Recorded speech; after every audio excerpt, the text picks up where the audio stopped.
Hi, this is Miss Litton, and this is my wonderful Period 1 AP Biology class. Say hi. Hi. All right, so this is Chapter 14, Biotechnology and Genomics. Here is what this chapter is about. Now that we understand the process of how DNA can be used to make proteins through transcription and translation, now how can we mess with the DNA so we can mess with the proteins that we get? And how can we make money off of it?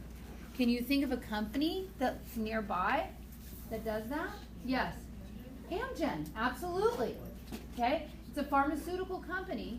They do biotechnology, and they manipulate DNA to serve a purpose, and that is to make proteins that are needed for our health and welfare.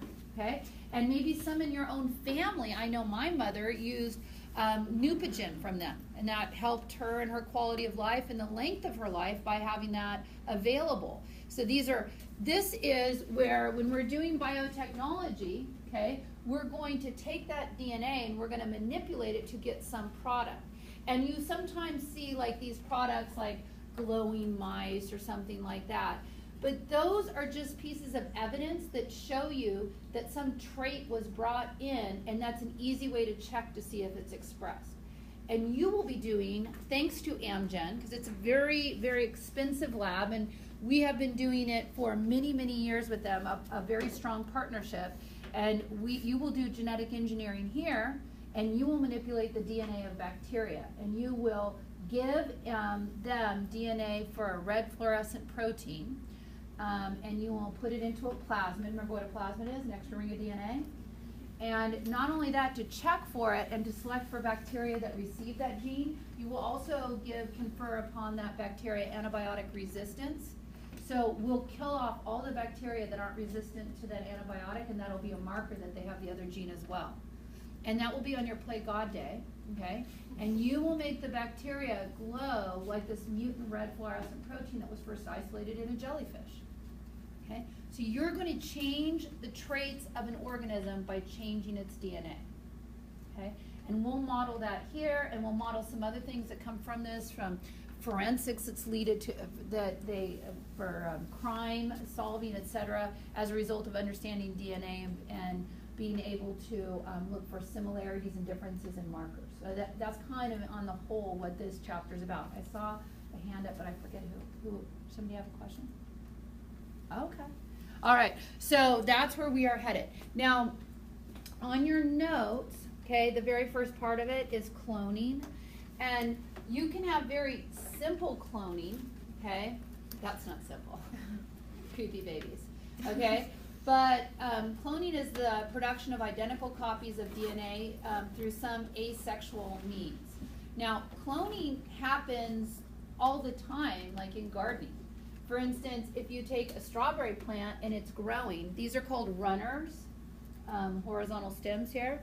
If you would just cover a little bit of soil on top of that runner, another whole strawberry plant would grow out of that. Okay, that would be a clone.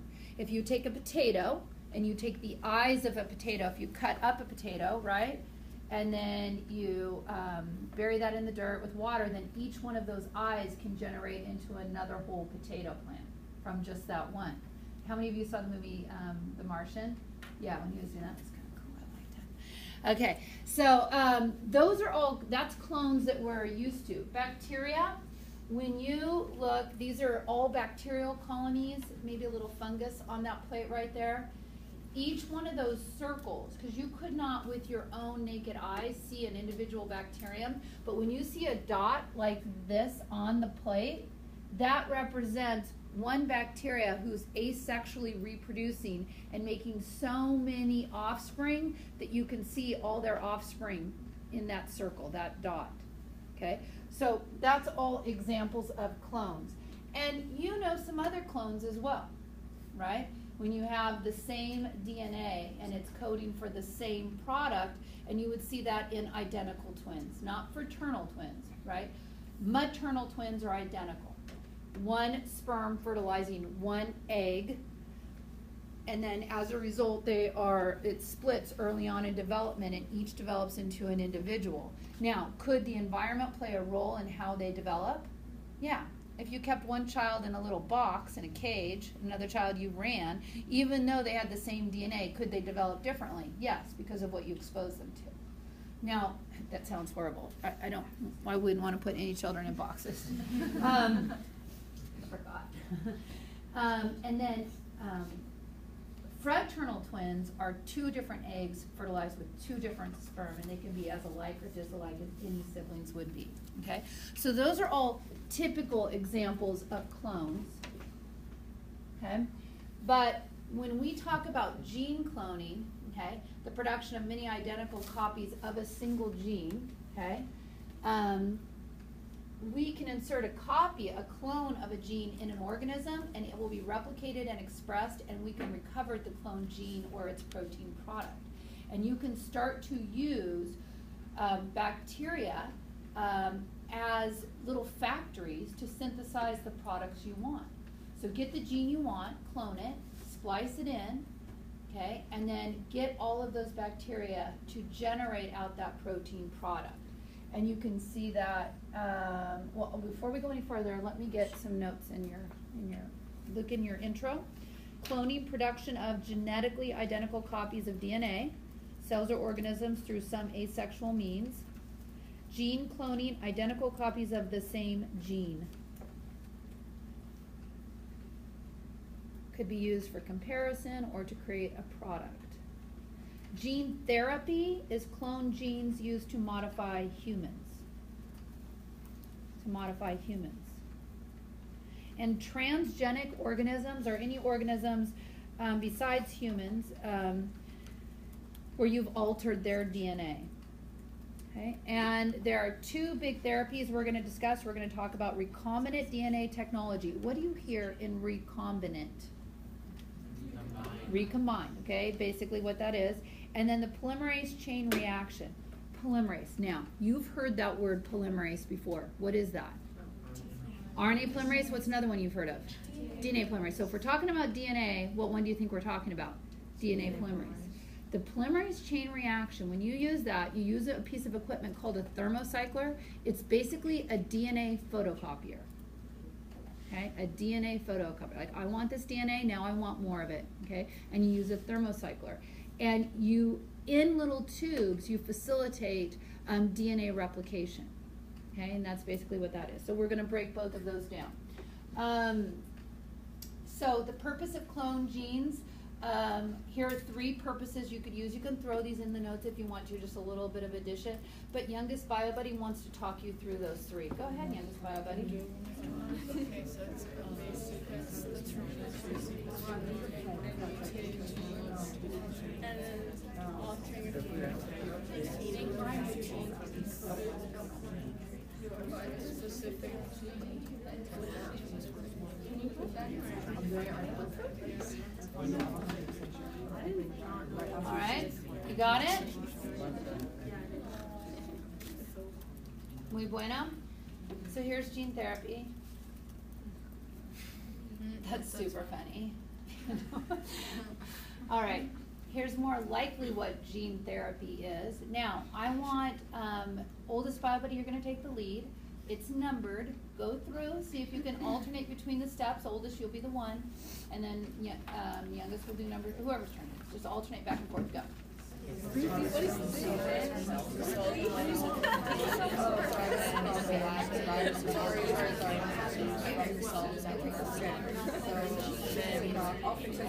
Yeah, you bring the virus, which is then those are hard to sell, and it's genetically altered.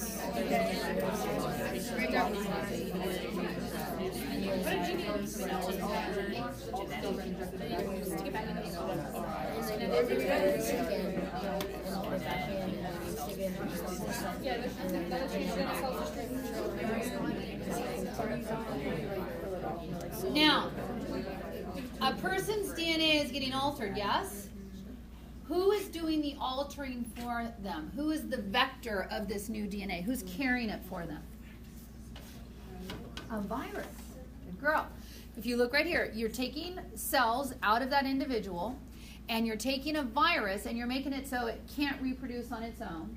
Okay, so it's not going to go in and infect you and go and make more and more and more of its cells. Okay, you have a certain limited number of viruses.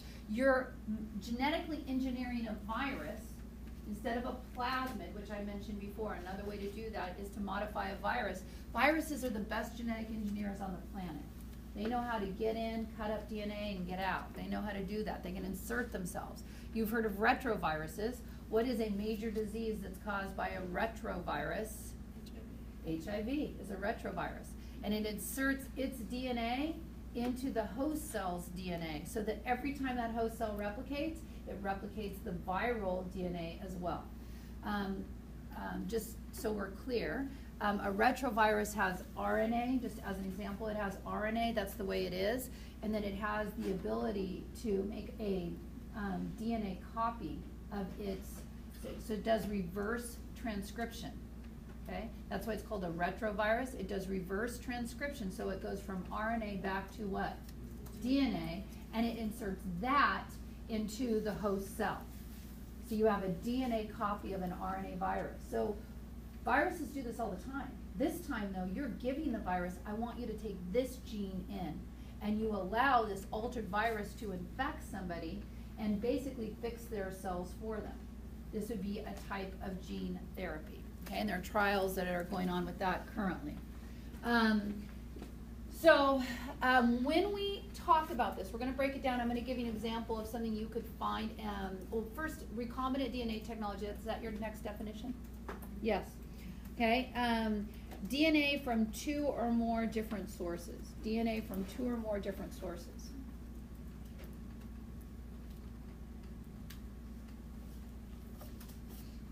Okay, and we're going to start by watching a little commercial, okay, from GloFish. The GloFish experience is unlike anything else in the world of aquariums. These are GloFish-danios, a fluorescent version of a common aquarium fish called a zebra-danio, just dramatically more colorful. They're available in 5 stunning colors: electric green, starfire red, sunburst orange, cosmic blue, and galactic purple. GloFish are also available in 3 stunning varieties of the popular white skirt tetra: electric green, sunburst orange, and moonrise pink. Both the GloFish Danios and GloFish Tetras are great with the GloFish Electric Green Barb, a variety of the tiger barb.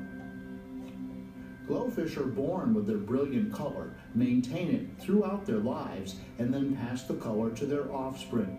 They have the same general care requirements, including temperature and food preferences, as their non-fluorescent counterparts. GloFish are great in any community aquarium. At the same time, the only way to truly experience the glow of GloFish fluorescent fish is to use blue lighting. This is included in all GloFish branded aquarium kits to help everyone take home the glow. Take home the glow. So these are genetically modified fish, okay?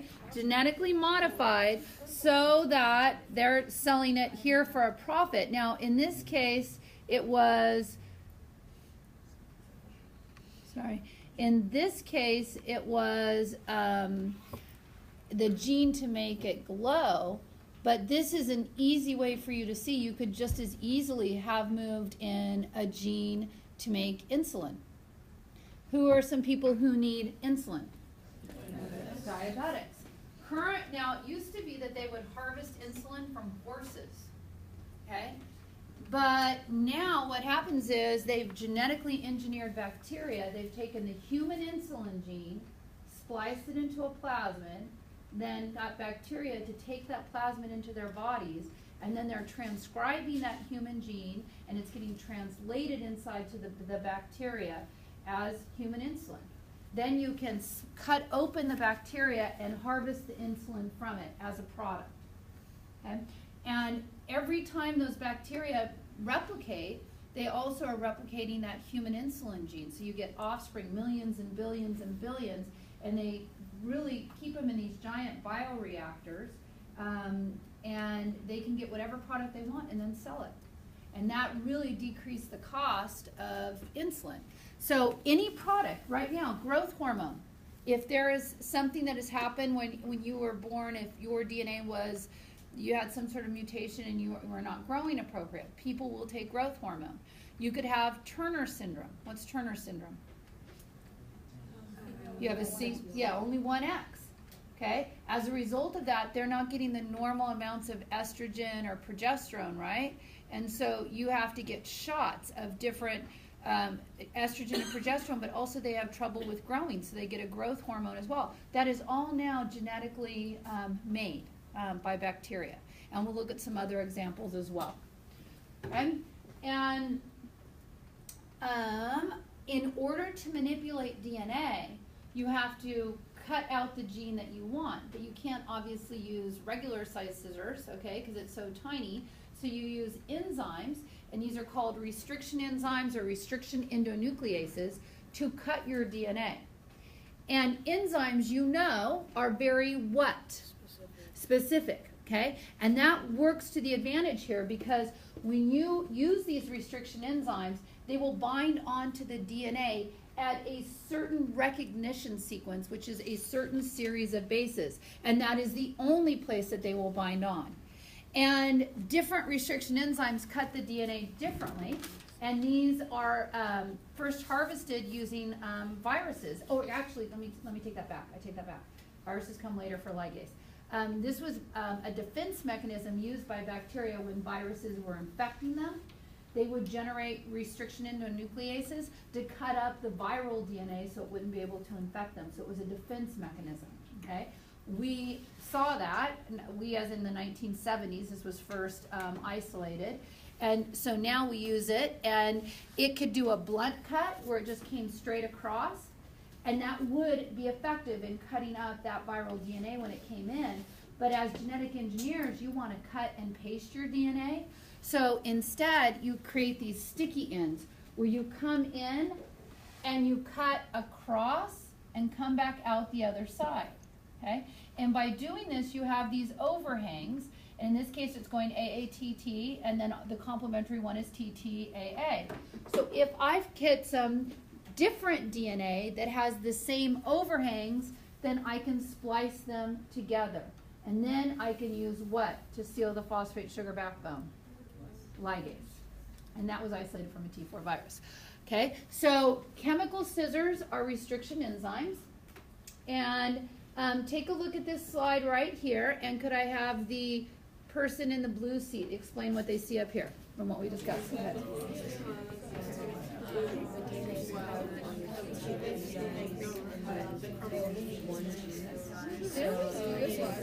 Yeah, this was introduced to you last year. Absolutely. I didn't understand it though last year. I was like, I don't know what's going on. Did you get it this year? Yeah, a little bit. Because we're still laughing and teaching. It's so confusing.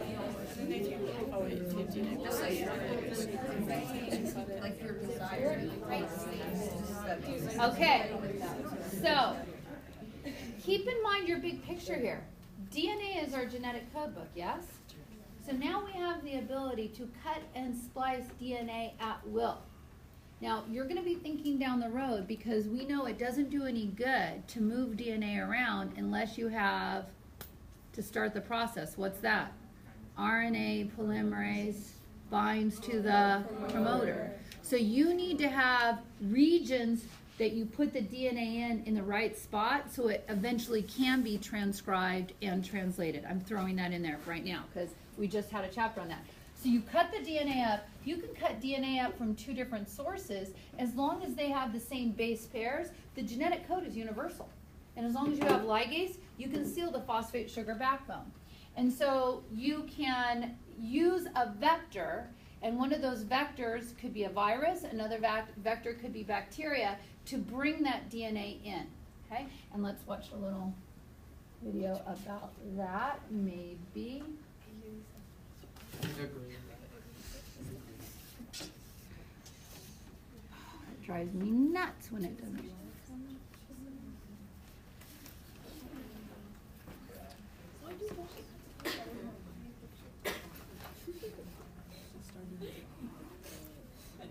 Using genetic engineering, scientists can create cells that produce proteins they wouldn't ordinarily produce. For example, circular pieces of DNA, called plasmids, found inside bacterial cells, can be engineered to make such proteins as human insulin by inserting the gene that codes for that protein. Eyes up.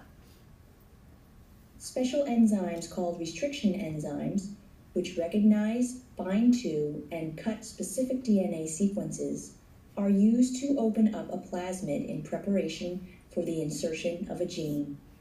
Some restriction enzymes leave the DNA with uneven ends, also known as sticky ends, shown here. If the gene we wish to insert and the plasmid are both cut with the same enzyme, these sticky ends will be complementary, meaning they will readily bond with one another. In a follow-up reaction, gene fragments, cut plasmids, and an enzyme that connects DNA fragments are mixed together.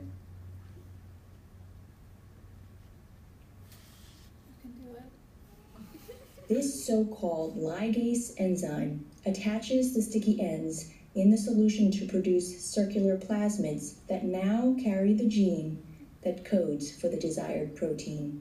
Note that the efficiency of recombinant techniques is not 100% and may lead to plasmids with no inserts or multiple inserts. Okay, and then I'm going to tell you, we are doing this lab, and it takes about 2.5, almost 3 weeks to do it. And I don't have us do it right now. When I have us do it is when we finish the curriculum right at the end before we take our test, because then there's no new content, and all you're doing is coming into class every day and performing that day's lab and being done, and then that gives you the nighttime to do what? Study.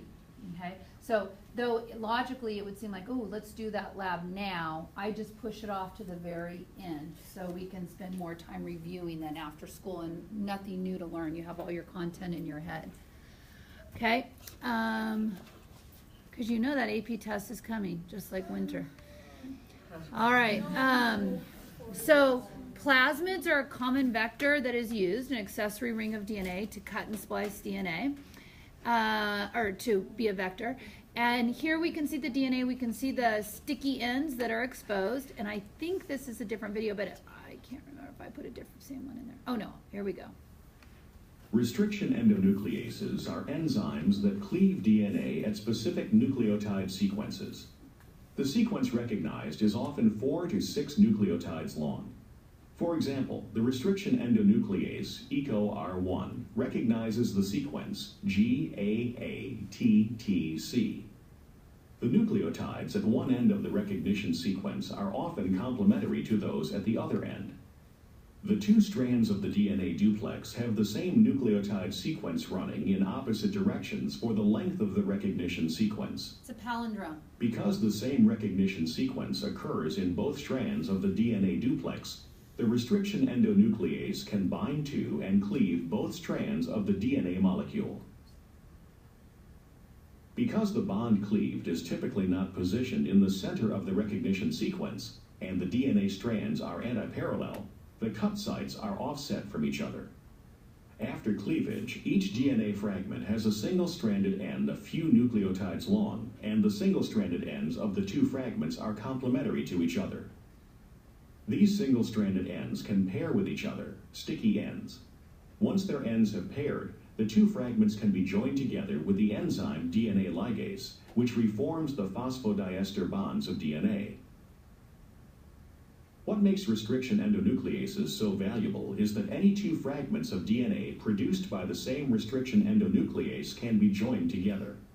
Restriction endonucleases are fundamental tools in genetic engineering. Okay, so look at your notes on recombinant DNA technology. Did we do number 1? Yeah. So number 2 requires a vector to introduce recombinant DNA. Plasmid, extra rings of DNA, and viruses are commonly used. 2 enzymes are needed to introduce recombinant DNA into a vector. A, restriction enzymes, little letter I, cuts DNA at a specific sequence of bases. Cuts DNA at a specific sequence of bases called the recognition sequence. called the recognition sequence.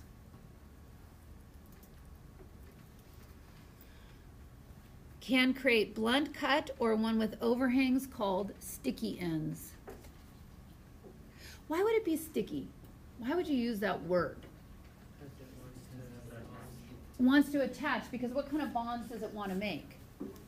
Hydrogen bonds. That's what makes it sticky. Because the first thing that's going to happen, if you have DNA from two different sources, the first bond you're going to make are the hydrogen bonds. Then you're going to use the ligase to seal the phosphate sugar backbones. Okay, so that's why it's sticky. Okay, you cut DNA with the same restriction enzyme, there will be complementary sticky ends that can be welded together. And then you need DNA ligase to seal the phosphate sugar backbone of the two sticky ends.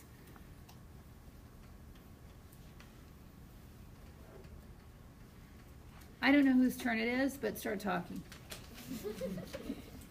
Go. Okay, so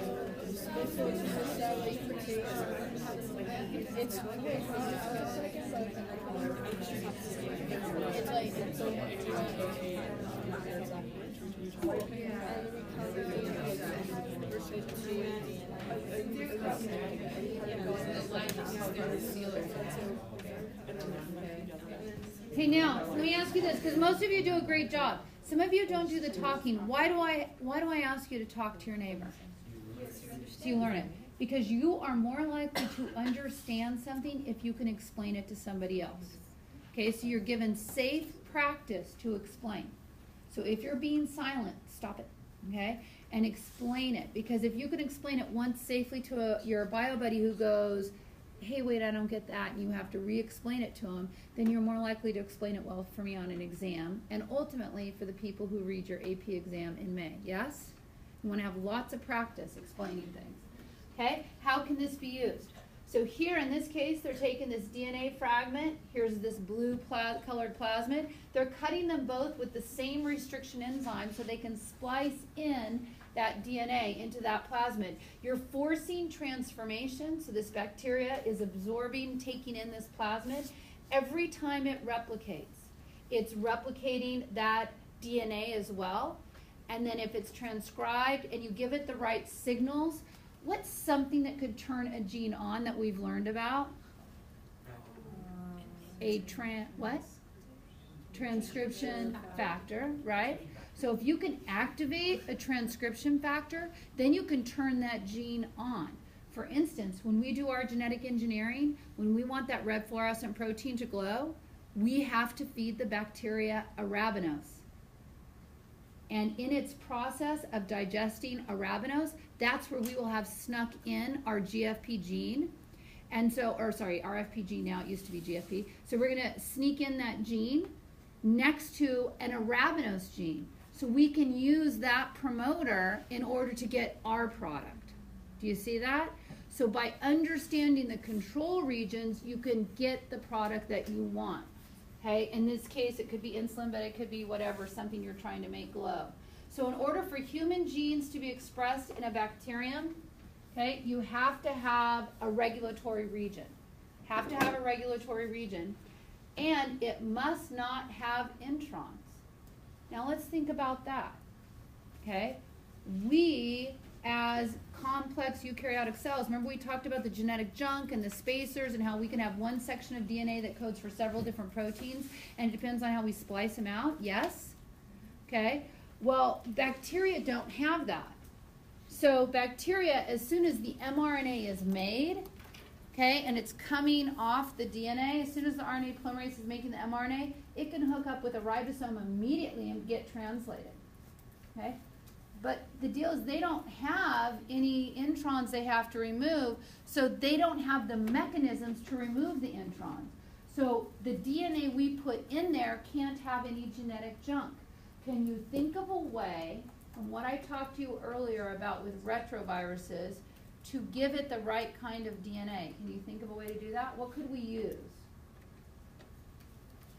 I don't want any genetic junk.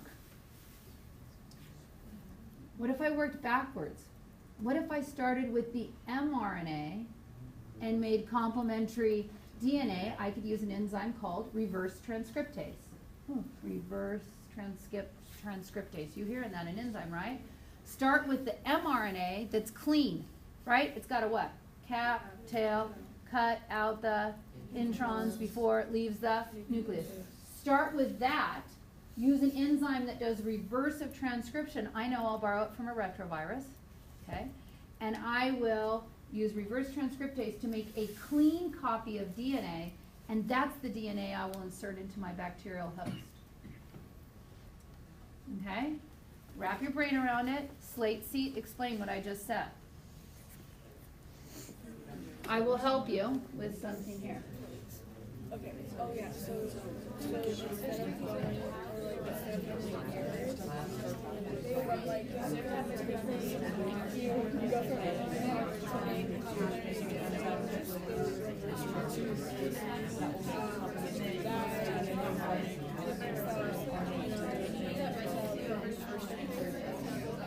which makes it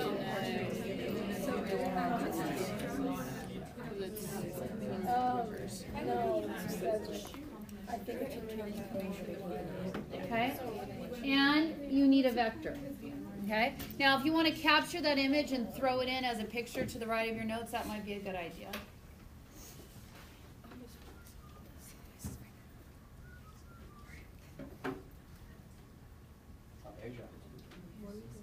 You're airdropping, excellent. All right, now.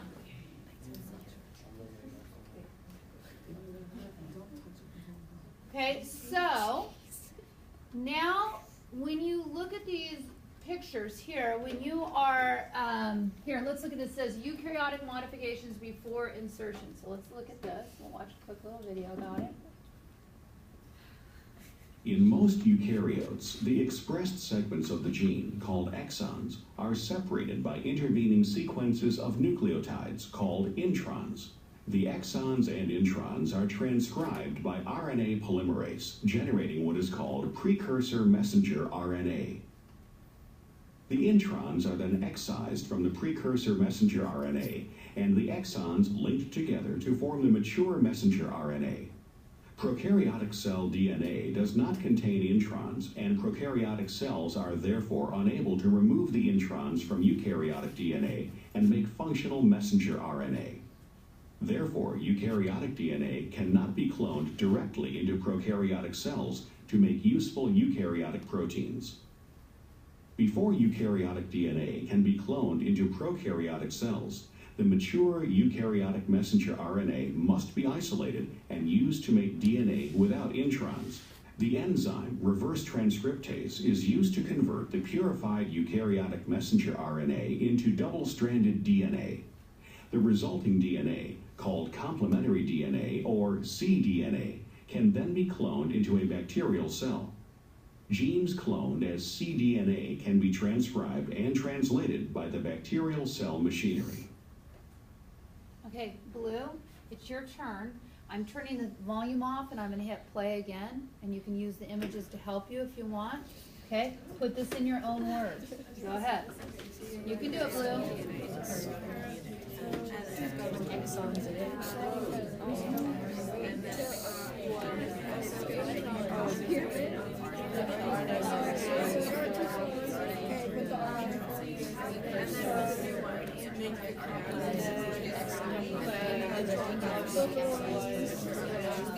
Wait, where does it come from? They get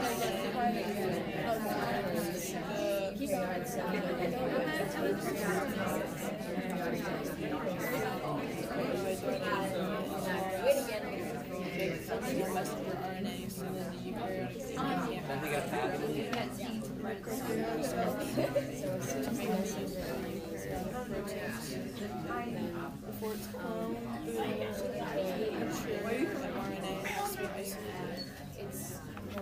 I'm still a single strand thing by reverse transcriptase, which also makes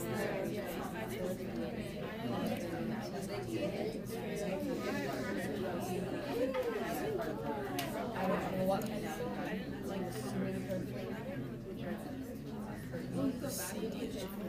Okay. All right. Now, So when you see, okay, that you have to modify those genes, I want you to understand why. Okay, you got to get out all the introns, and then you put in that insulin gene in here into this bacteria. Then if it is transcribed and translated, that's all you get from that. Okay, and splice it in here and then put it in bacterial cell. You can make clones of them, or you can harvest the insulin from it. So let's look at a cloning review. The first step in cloning a gene is to isolate the DNA from the organism that contains the desired gene.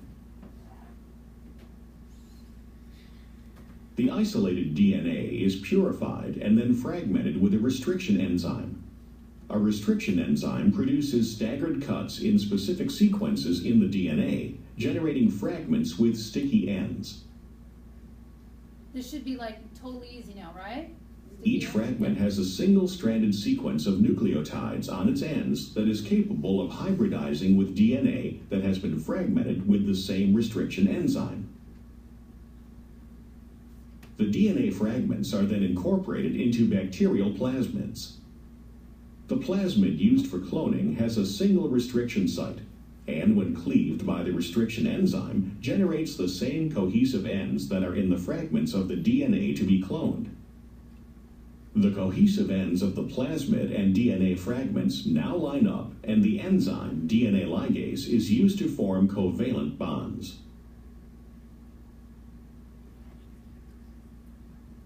The next step is to incorporate the plasmids into bacterial host. The cells can now be grown on a solid medium, and those containing the desired cloned gene can then be isolated. All right, Slate and Blue, each of you tell your bio buddy one thing you've learned so far. Go ahead.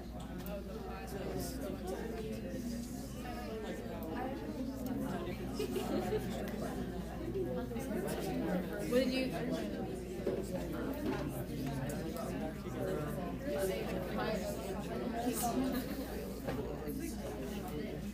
Okay, clarifying questions you want to ask me? Yes. Okay, listen to this question. See if you could answer it before I do. Go. How come when the plasmids were cut, they didn't just rejoin again? They can. They actually can. So you're hoping you cut enough of them that they stay open. But there's nothing there to like... No. Yeah.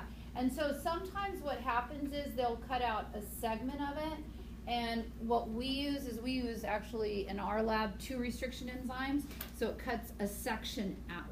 So it can't just recircularize like that because the ends aren't complementary anymore because you're taking out a whole section. That's a good question. Anything else? Okay, so now we know how to cut and splice DNA. We know in eukaryotic cells who have introns that we have to clean it up before we put it into a prokaryotic cell. Now, let's use the same technology that we use to manipulate DNA and look at other ways that we can use this. One is in crime scenes. Now, it doesn't have to be a crime. You could do this because you're studying evolutionary relationships. It could be that you're studying to see if what species and what biodiversity you have in an area. I'm just starting off with crime, okay? But we could do other things as well. And what if you had a very small sample of DNA, for instance, found in blood left at the scene, okay? And so you want to be able to see who does that belong to. So you need a DNA photocopier. You want to amplify that particular DNA. So that's where you use the polymerase chain reaction, or PCR, a machine that can make millions of copies of a single segment of DNA. Okay? And what it will do is it basically forces the replication process in a test tube. Now, what do you know you need to have in order to do DNA replication? What are some things we needed? Yeah, you needed that topoisomerase. Now, these are segmented DNA, so we won't have to worry about that. Okay, what else do we need? Like, we needed what? You needed to unzip it, right? We talked about that. And then what else did you need? RNA what? No, not polymerase. We're making more DNA. Primase. So we needed primers, right, to get the party going. You needed primers, and you needed another enzyme. What else? DNA polymerase. What? 3. Okay? So here's the deal. You're not going to put helicase in there that unwinds and unzips. You're going to force DNA to unwind and unzip by heating it up. Because by heating it up, it will go, it'll break those hydrogen bonds. So heating will do that. You shake in some primers, you shake in some DNA polymerase, and then you need free nucleotides, right? That would be the recipe that you need. You need free nucleotides because you need to make complementary bases. I need an enzyme to copy it, but I need something to start with, so I need primers. So you will do that, and you will go from 1 strand to 2 strands. Then in that same test tube, heat it up again. And now those 2 strands will come apart. You still have primers in there, you still have nucleotides, you still have DNA polymerase, and it'll go again and again and again. Now the question is, when you heat to make it unzip, what can heat do to an enzyme, which is a protein?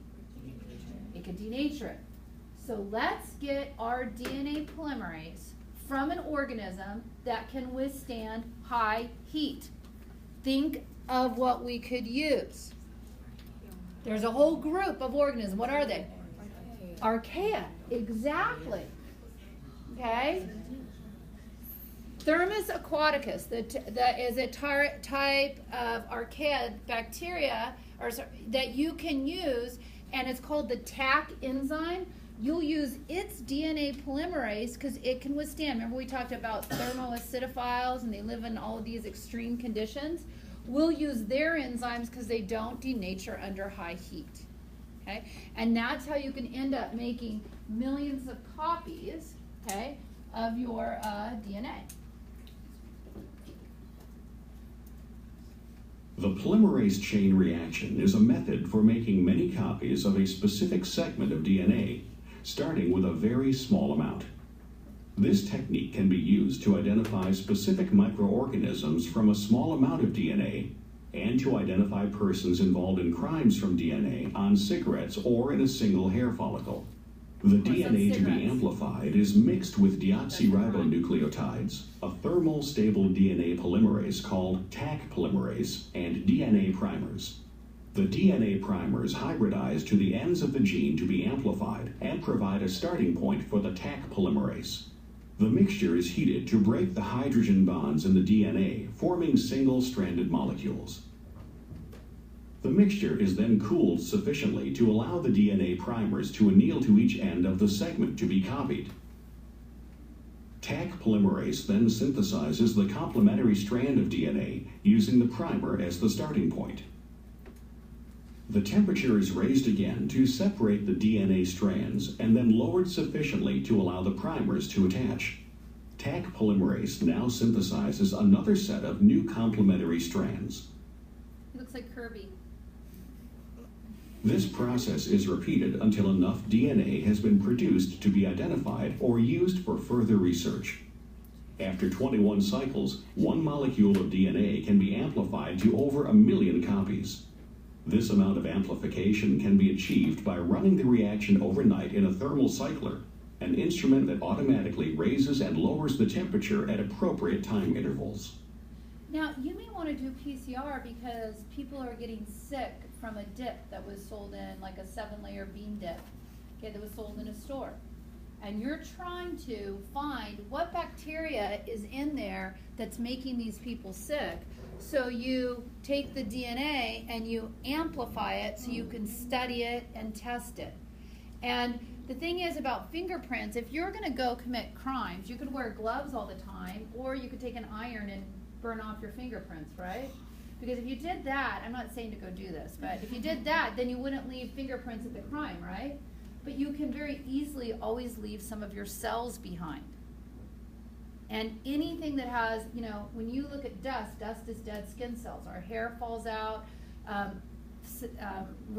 cells, leftover semen, right, has cells in it that you could isolate. And then what you want to do is you want to get a DNA fingerprint, an RFLP, restriction, fragment length polymorphism, something that's unique to that individual, but in order for you to test it, you need to make multiple copies.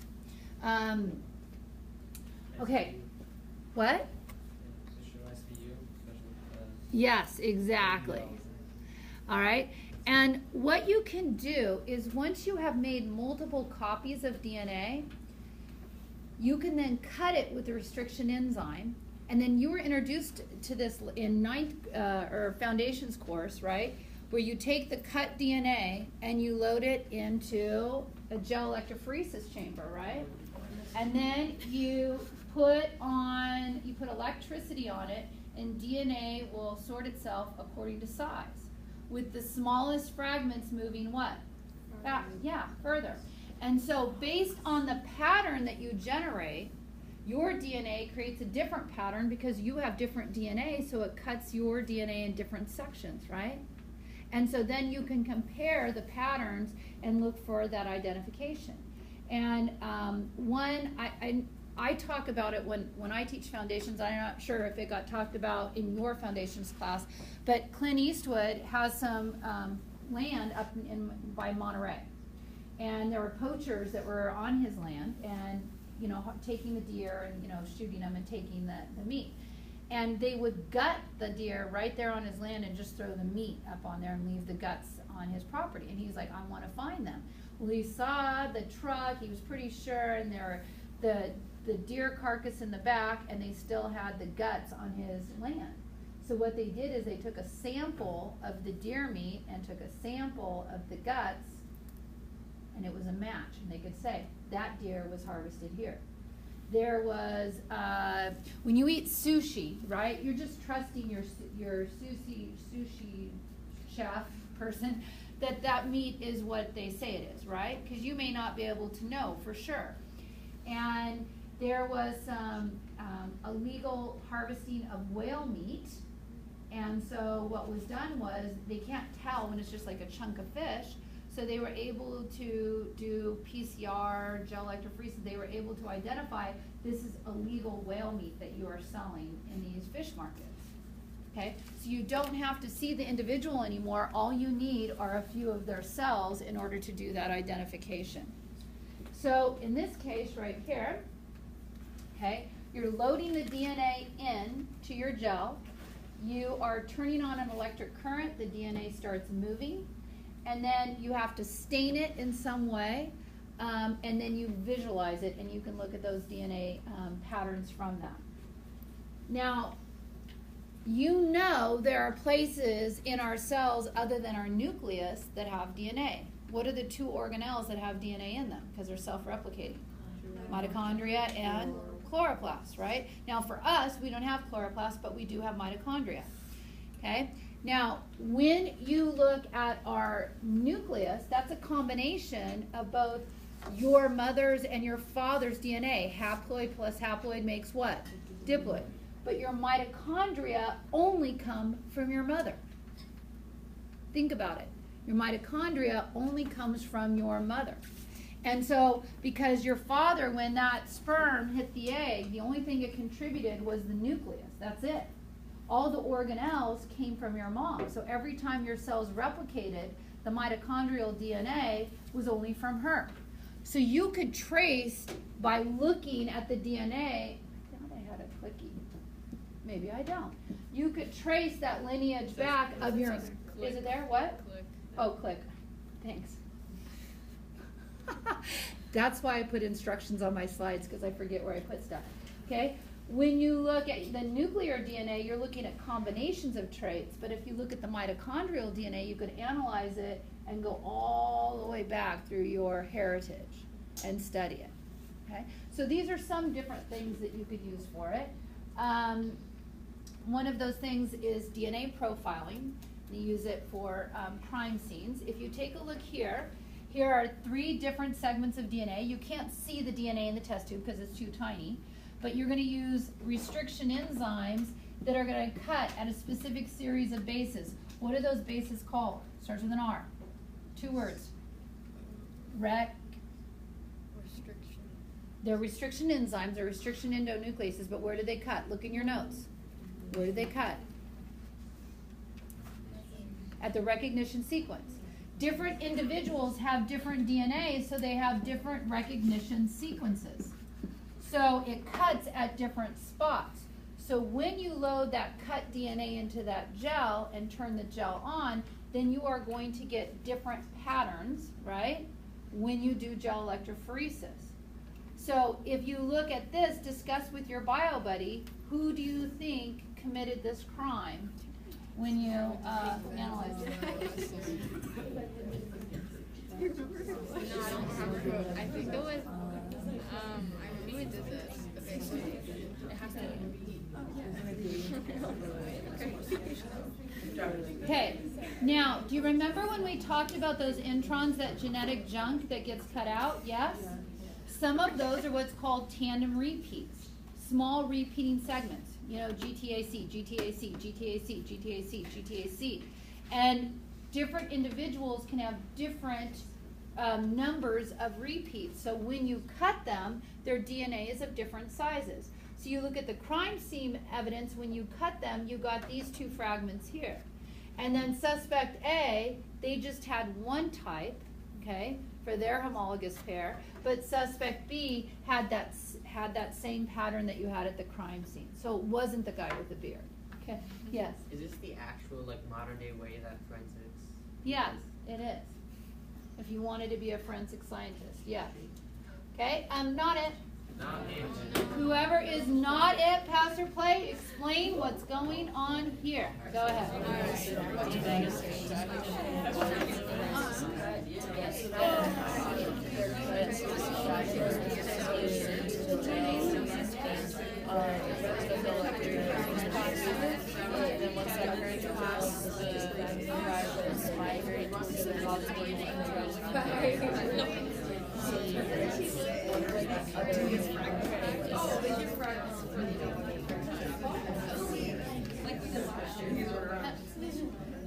All right, now let's write some notes about this. The polymerase chain reaction is like a DNA photocopy machine. The steps: you have to heat to denature the DNA, to make it single-stranded, to denature it, to make it single-stranded. That's why you apply the heat. Then you add primers, you add in bases, and you add DNA polymerase. Specifically, a good one is TAC. That comes from Thermus aquaticus. Analyzing, you use gel electrophoresis. You add the DNA to the gel, you pass a current through the gel, and DNA will sort itself due to the size. Smallest is the fastest. Okay, B, DNA fingerprinting or profiling, unique patterns created by sorting cut up DNA by size. Slate do I, glue do I. Go. Can you show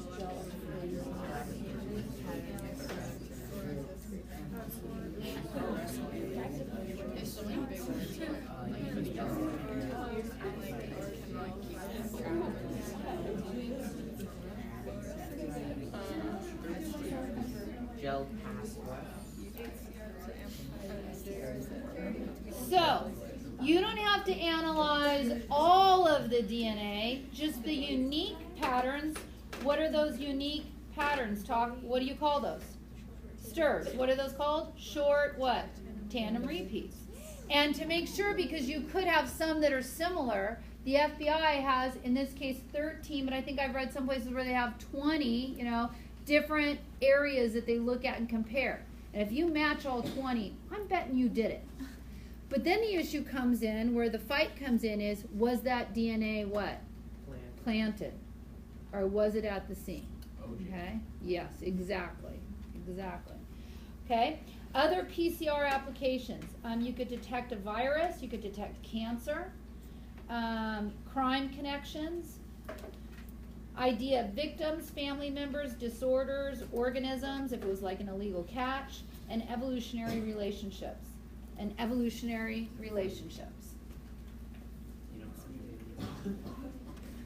Okay, and here you go.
So, yes, what you need is restriction enzymes. What do you need restriction enzymes for? To cut. And you need DNA ligase to what? Yeah, that's when you want to introduce foreign DNA, which I highlighted and italicized, into a vector. Okay? Not DNA ligase and DNA polymerase. DNA ligase is just taping. DNA polymerase is to make more DNA. All I said was introduce foreign DNA. So you have to cut and you have to be able to tape.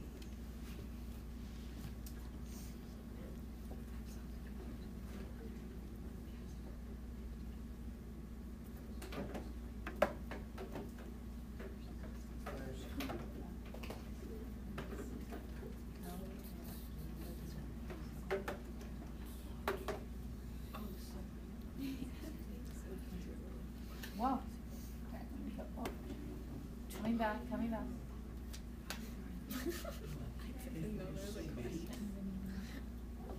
Oh, yeah. So the reason why you heat it is to get it into single strands. Single strands. Okay.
Oh, yeah. Nice. All of them. Yeah, all of them. Discuss with your bio buddy, what one did you forget? Remember regulatory, right? You have to have a way to turn the gene on. Okay? Pass.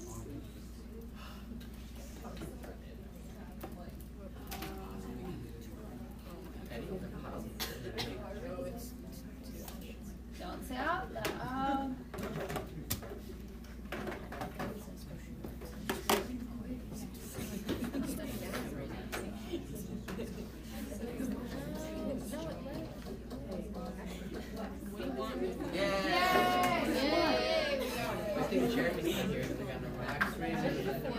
I know, it does change the class a little bit. Okay, now, this looks like a lot. I'm just going to show you a few products that they have made as a result of genetic engineering. Transgenic organisms, organisms that have been altered. If you look at your notes, GMOs, you've heard of that before. What does GMO stand for? Genetically modified organisms. They are transgenic. Transgenic. And then biotechnology products are what GMOs can produce. What GMOs can produce. Now look at the different ones I've given you. 3 that are commonly modified. Or not commonly, that's not a good way to say it. But what are the 3 I'm going to discuss? No. Look at your next 3 boxes.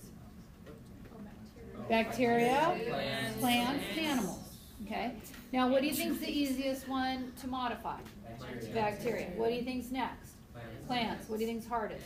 Animals. Yeah. Large eukaryotic organisms are very difficult. Okay? So they have genetically modified bacteria so that it will digest or break down oil. That's great. If you have an oil spill, okay, if you have a drunk captain on a boat, Exxon Valdez, okay, who spills oil everywhere, that'd be great if you would spray that oil spill with bacteria that want to digest that oil, and then when they're done, they have the genes to commit cellular suicide. What do we call that? Apoptosis. Clean it up, thank you very much, now die. Okay? So you could have, when you grow these bacteria up, they're grown in giant bioreactors, and that's what Amgen has. They have smaller chambers here where they might be testing things, and they have larger reactors in different locations. and because they will make millions and millions and millions of copies. Okay, you could get it to some of the like hormones and things that we need, some proteins that we need. You can get bacteria to produce those for us, like I mentioned before about insulin. And you could genetically modify bacteria so you could spray them onto plants to keep the plants so they would not freeze. Okay, so make the plant, spray it with bacteria that protects it from freezing. Now I'm going to tell you right now, that's not what this picture is. I just Googled frost on plants.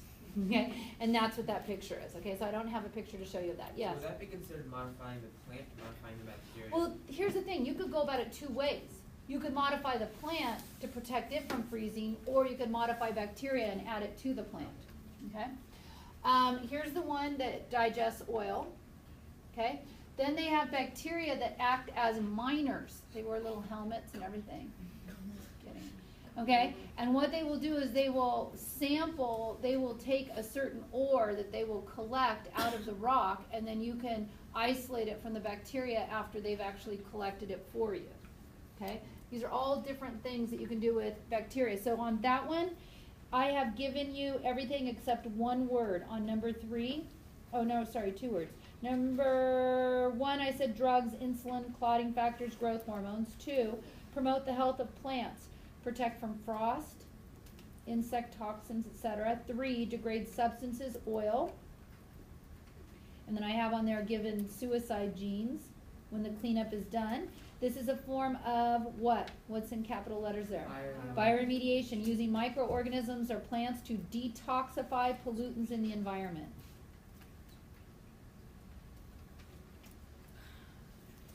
Okay, then you can make transgenic plants.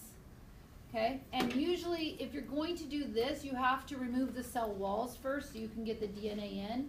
And when they're naked like that without their walls, they're called protoplasts. And you could give a plant a bacterium, the DNA, so that if a insect or a pest comes to eat it, they get sick and die. So instead of spraying pesticides, the plant itself has genes to make its own pesticides. You see the difference there? Okay, that could be one option. Or you could combine and have my favorite, pomato. Okay, potato at the bottom, tomato at the top. That's real. Yeah, a pomato. All right. You, the concerns, and you see this, are concerns with health and the environment, allergens. Sometimes you could take fish genes and put them into a tomato to make their skin stay stronger. So after you pick it when it's ripe, it doesn't bruise. But then people say, I'm a vegetarian and now I'm eating fish genes. Okay? So that would be the issue there. So you could be allergic to something that's in a different organism and it shouldn't be in this plant, and now you've brought it from something else, and now I'm allergic to it and I didn't anticipate it. And then how do you control plants? Because you have pollinators who take plant sperm all over the place. So do you only grow them inside of buildings, or can you grow them out in the wild? And now all of a sudden these genes that you put in these one plants are other places as well. So there are health concerns that are associated with it. And click on the plate here. Okay, there are articles in abundance about why we might need genetically modified food. Okay, and we could probably get more product, get more from it. Obviously, we could go into a great debate about whether to use that or not, but I don't want to put you behind, but I encourage you to do that. Did you do a little bit of that last year? Yeah. All right. I like this one. The plant could emit a color when you need to water it. Okay? I would be less likely to kill plants in my house. Or, okay, you could genetically engineer plants to produce things like hormones and clotting factors and antibodies. So instead of when you're a kid and you have to go and get your shots, you could go to the doctor's office and eat a salad. Okay, that you could get medicine into them that way. Yes. Like, it's probably controversial or I don't know, but how come you can't engineer people? Yeah. So life sometimes is, you make a lot of failures before you actually genetically modify an organism, and we'll talk about that in our next one about animals. That's our very next section. Yes. Could you use GMO to like make plants grow and they wouldn't naturally grow? Absolutely. You could get them to grow with salt water instead of fresh water. So why are we doing that? In, like, They are. Oh, okay. Yeah, they are. I'm saying like that would help Africa. Yeah. Parts of Africa, that's fine. So if you look underneath genetically modified plants, number one, it's usually using protoplasts, embryos with cell walls removed. You could get pest resistance, higher nutrient content, production of human proteins like hormones and clotting factors, treatment of tumors, genital herpes they've even looked into, tooth decay. Okay? And then genetically modifying animals. This is a little bit more difficult. We're huge and multicellular. There's more control regions. This is a genetically modified transgenic cat. He costs $35,950. But you're not allergic to him. I think it looks like a very cool cat. If I had a cat, I like him because he looks like he is like tiger. Yeah. You buy 9 dogs. Yeah. You buy 30 dogs. Be a bummer to get him, and then he gets hit by a car, though, which is what happened to my cat, and it made me very sad. Which was found later when I went running. Okay, now making a transgenic animal, you've got to get that human gene out. You got to get an egg, okay, and you've got to get that gene into that egg somehow. Okay, then you can take that egg, put it into your host goat. And then it will develop, mature, and then you could harvest the protein through the milk or through the urine. It would be easier to harvest the protein through the urine because all animals make urine, but not all animals make milk. Okay? So you could have a way of harvesting that protein. Yeah? Just a quick, the host goat won't provide any DNA. No. It would be the developing, one inside of it. So getting that DNA into an egg is a pretty tough ordeal.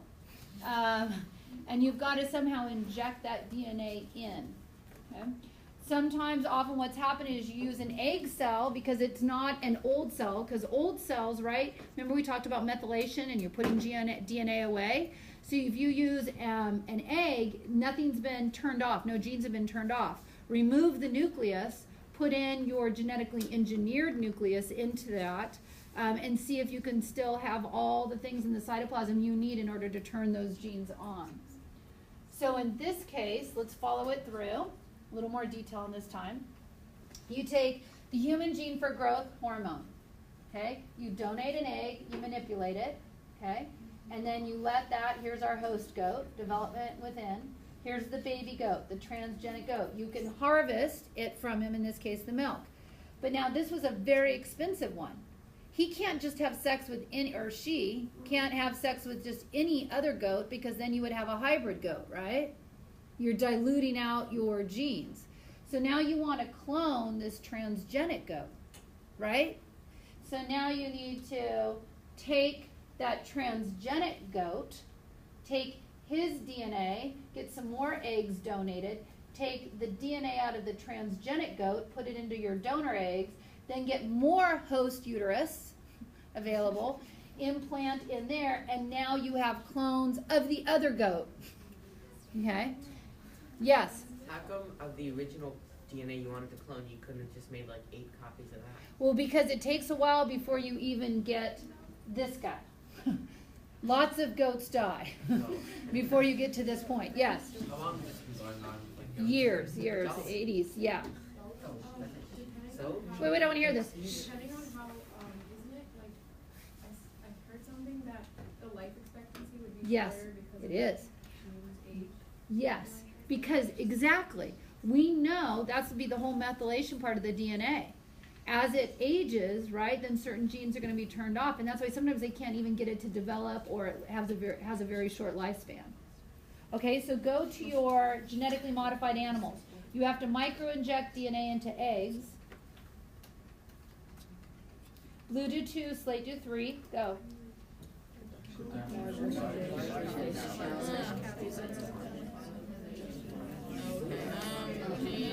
In milk, using transgenic farm animals to produce pharmaceuticals like in milk.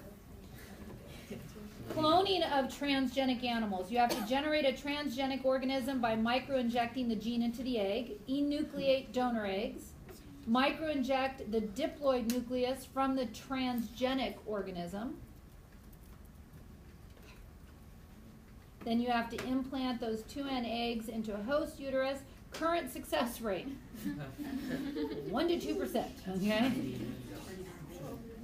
Why not just use bacteria? Because the post-translational folding that is done by mammalian cells and the greater volume of product. Post-translational folding and greater volume of product.